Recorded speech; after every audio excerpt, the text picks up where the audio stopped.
Raymond yang nanya nih. Iya. Jawabannya sederhana, balik lagi. Itu yang aku ambil pendapatnya ya. Gitu. Tapi ada tentu. Oke. Selanjutnya, kenapa ada sebagian mazhab yang melabeli anjing itu najis atau haram untuk dipelihara? Dan ada yang tidak. Kenapa nggak dijadikan haram yang mutlak seperti babi? Bahkan najis babi pun nggak seberat anjing. Apa yang menyebabkan anjing itu najis selain karena air liurnya yang katanya banyak bakteri? Ada nggak sih awal mula kenapa bisa anjing itu najis? Padahal lucu, nurut, dan pintar. Iya. Ini Raymond yang nanya ya? Ini Raymond. Raymond yang nanya nih. Iya. Jawabannya sederhana, balik lagi ya berarti ya. Itu kan adalah kehendaknya Allah ya. Cuma kalau ibro balik lagi kita bisa untuk ngambil itu. Pertama gini, kita bahas dulu kenapa terjadi perbedaan di antara ulama-ulama dalam memutuskan sesuatu misalnya. Contoh kayak gini misalnya. Ada namanya Imam Maliki, salah satu imam mazhab. Imam Maliki ini berpikir begini, menurutku yang paling ngerti tentang Islam adalah Rasulullah. Benar dong asumsinya. Asumsi keduanya adalah berarti yang paling ngerti Rasulullah yang paling ngerti Islam adalah Rasul, dan orang-orang yang melihat Rasul adalah orang-orang Madinah. Berarti perbuatan orang-orang Madinah menjadi salah satu tolak ukur yang paling kuat untuk menilai satu hukum. Gitu kan ya misalnya. Nah, tapi ada yang namanya Imam Hanafi. Imam Hanafi ini tinggalnya di Irak. Dan beliau ini tidak bersentuhan banyak dengan di Madinah. Jadi agak jauh sehingga dia murni banyak menggunakan logika. Dan kita tahu logika juga bagian daripada agama kan. Nah, maka dia dikenal sebagai ahli logika. Sedangkan Imam Malik ngikutin orang-orang di Madinah dan hadis-hadis dan segala macam. Maka mereka berbeda dalam menggunakan pendapat dalam satu hal. Contoh ya. Ada satu hadis di mana ketika Rasulullah salam ketika sholat subuh itu Rasul bisa ngelihat wajah sahabatnya. Maka Imam Hanafi berkata berarti ini udah terang. Berarti udah nggak subuh-subuh banget? Nggak subuh-subuh banget. Sedangkan Imam Malik melihat orang Madinah kayak apa? Nah berarti beda kan penentuan waktu subuhnya kan ya. Makanya kalau sekarang kita pergi ke Turki, sholat subuh itu biasanya setelah azan sekitar 30 menitan baru sholat. Pas selesai salam terang tuh. Nah itu salah satunya. Nah ini sekarang kita bicara tentang anjing misalnya.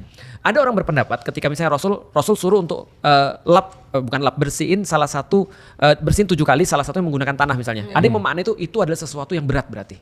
Ada yang memaknai enggak juga kok, itu cuma disuruh aja. Nah karena perbedaan kayak gitu akhirnya satu menganggap ini haramnya atau najisnya, najis berat, ada satu yang najis ringan cuma tinggal sekedar dicuci aja. Nah jadi perbedaan semacam itu. Jadi itu pendapat pribadi dong ya? Pendapat pribadi yang akhirnya jadi madhab. Madhab itu sebenarnya kayak apa ya? Kayak jalan pemikiran. Contoh misalnya kayak aku dan pengikut-pengikutku. Berarti Felix karena Felix itu mewariskan satu cara berpikir yang khas, pengikut-pengikutnya disebut Felixi misalnya. Tapi berarti berat ringannya najis itu sama haram itu dari ulama. Dari ulama. Dan orang muslim sekarang boleh milih mau ikut yang mana. Emang nggak ada hadis atau Al-Quran yang menyeluruskan itu jadi supaya kita satu pemikiran? Seperti babi. Justru Al-Quran tidak mau untuk menyamakan itu supaya kita lebih mudah. Kok bisa lebih mudah? Iya kan kita punya pilihan. Kita bisa interpretasi. Free will. Bukan free will, pilihan. Lebih kepada gini, kita punya 2 pilihan fatwa kan, mau kita ambil yang mana. Tapi kalau satu hal yang pasti haram, misalnya contoh ya, durhaka terhadap orang tua itu nggak ada perbedaan pendapat. Mazhab manapun. Zina haram, tidak ada. Itu yang mutlak tuh. Mutlak. Jadi tuh Islam itu benernya banyak peraturan karena ulama-ulama ini. Ada yang berbeda-beda. Iya, yang berbeda-beda ini. Nah itu untuk memudahkan kita tuh. Enak kan?